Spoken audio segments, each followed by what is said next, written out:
não costumo falar de acidente aéreo no canal.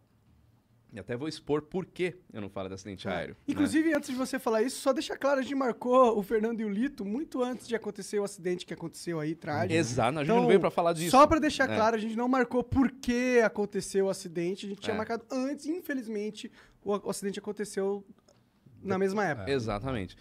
Quando eu criei o Aero em 2013, eu queria criar alguma coisa justamente para falar diferente do que a mídia normalmente fala. Porque, querendo ou não, se a gente pegar o mainstream aí, o que fala de aviação é acidente.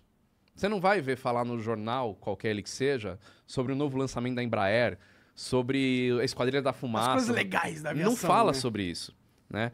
E eu quis fazer alguma coisa diferente. Então, sempre foi a linha editorial do Aero falar de coisas positivas, aproximar a aviação do público. Uma coisa que o Lito faz também, né, de fazer as pessoas perderem o medo de voar. Isso sempre foi também um pensamento meu. Você aproxima as pessoas, você faz as pessoas entenderem sobre um determinado assunto, você não vai ter medo daquilo porque você sabe o que está acontecendo. Então esse sempre foi o meu objetivo. Esse é um ponto. Segundo ponto, eu não gosto de falar de acidente. Por conta de respeito a famílias, ética de pilotos. Para mim, eu não me sinto seguro de falar alguma coisa porque pode ferir alguém, né? Então eu não falo. Pois bem, quando aconteceu o acidente da Marília, mais milhares de mensagens a gente recebendo para fazer um vídeo sobre o acidente. Não vou fazer, todo mundo, quem acompanha o canal sabe que eu não vou fazer. Eu falei, eu vou pôr uma nota então falando que eu não vou fazer por causa disso, disso e disso. E naquele momento, até agora, inclusive, o fim de semana inteiro, a mídia inteira tá batendo nisso, falando sobre isso, não tem outro assunto. Então eu coloquei na minha nota falando que tem muita gente na mídia se aproveitando disso para ganhar audiência e tudo mais. E aí falaram que eu direcionei isso ao Lito. Não, você falou, você está cutucando o Lito, porque é o Lito que fez a live. Eu falei, nossa, só o Lito tá falando da Marília Mendonça, ninguém mais da imprensa tá falando. Sim. E a nota não foi direcionada a Lito, eu nem assisti a live que o Lito fez, eu tava viajando, voltei hoje do Nordeste, tava gravando outro programa lá que a gente faz, programa de viagens, então eu não tava com tempo de ver nada.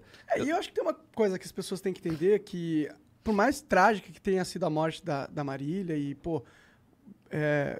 meus sentimentos aos familiares e todo mundo, ela era famosa, as pessoas vão comentar, né? Não tem como... Exato. Exato. A gente vive nesse mundo, infelizmente. Se você é famoso e, pô, um acidente de avião chama atenção independente se a pessoa que estava lá era famosa ou não. Se é famosa, isso aumenta mais ainda. Aumenta. Infelizmente então, é o mundo que a gente vive. Eu tenho a mesma linha dele, assim. Eu não falo de acidente aéreo quando ele acontece. Sempre isso. Porque você não sabe o que aconteceu. Mas eu falo de acidente aéreo no canal. Depois que aconteceu a investigação. Que já foram investigados. Isso. E por que eu falo? Porque é muito importante as pessoas saberem que um acidente leva a mudanças na aviação. Então, essa é uma maneira dela saber que, pô, o acidente acontece, ela entende sem sensacionalismo por que ele acontece, e ela entendendo, ela passa a ter menos medo de voar, porque ela sabe, pô, então aquilo que aconteceu em Congonhas ou em qualquer lugar assim, a aviação mudou depois daquilo, então não vai acontecer mais? Então eu falo isso. Mas, assim, aconteceu um acidente hoje e realmente a mídia vem em cima. E aí, eu bati nessa tecla, eu escrevia no meu blog, pô, tem que esperar, mas eu era pequenininho. E agora eu tenho uma relevância para falar de aviação. Isso. E agora eu falei, bom, tá todo mundo me chamando, então agora eu vou pro mainstream falar, tem que esperar a investigação oficial. Pô, agora eu tenho uma voz falando, moçada, não adianta querer descobrir a causa do acidente em 2 dias, que demora 1 ano e meio para saber a causa de acidente, entendeu? E aí é uma maneira de ficar educando as pessoas, assim, ó. Pô, realmente, o cara não tá falando achismo, ele não tá falando que caiu porque o piloto errou, por causa disso, por causa daquilo. Não, ele tá só falando, vamos esperar a investigação. Eu acho que é um tipo de educação. E muita gente veio comentar justamente isso que você falou nos comentários da nota. Acho que é a foto mais curtida que eu tenho no Instagram, muito comentário. Porque eu falo na nota assim, fala, qualquer opinião que é dada agora não passa de achismo e opinião inútil. Por que opinião inútil? Porque se eu for querer tentar desvendar o que aconteceu, eu vou estar mais atrapalhando do que ajudando. E quem fala, como o Lito disse, que foi para falar sobre o que aconteceu, sobre um fato, né? não é isso que eu não quero que as pessoas falem. Não é que eu falo, não, ninguém fala do assunto, ninguém fala do acidente, aconteceu, mas abafa. Não é isso.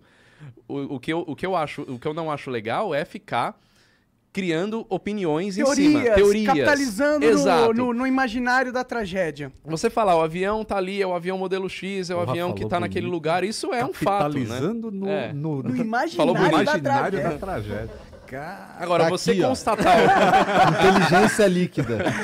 Inteligência líquida. Agora, você constatar o que tá ali, né, é notícia. E aí, de novo, não entra na minha linha editorial. Eu não dou notícias, não sou um canal de notícias. Por isso que eu também não falo desse acontecimento em si. Mas já aconteceu até de eu não falar e pessoas acharem que eu sou alienado, que eu faço parte do movimento conspiratório, que eu sei de coisas que eu não posso falar. A viagem vai longe, né? Então, existem eu só não falo e pronto. Conspiratórios que sabem coisas e não falam. E eu faço parte, né? Entendi. Então, eu também, eu minto que o avião ele desce o narizinho pra acompanhar a curvatura da Terra. Eu minto que isso aí não acontece, que a Terra é plana, pô. Cara, é foda. Pior que esses dias aí eu tava vendo, saiu uma notícia de um avião antigo que os Estados Unidos usava na época da guerra, que ele conseguia sobrevoar quase saindo da atmosfera, tá ligado? Muito... E aí tinha imagens desse avião recentes, que eles fizeram um voo de homenagem e tal. E aí dá pra ver a Terra redondinha. Tipo, as fotos com o céu preto. Mas aí como é que eles falam? Fisheye, exatamente. Aí ele fala, é uma GoPro. Nem existia naquela época a GoPro. A melhor resposta, GoPro. A melhor resposta foi o Marcos Pontes, que deu uma vez, quando a Globo até fez uma matéria sobre isso daí. E aí perguntaram pro Marcos Pontes, né? Por que você afirma que a Terra é redonda? Ele falou, porque eu vi. É a melhor resposta que um cientista, que um astronauta poderia dar, né?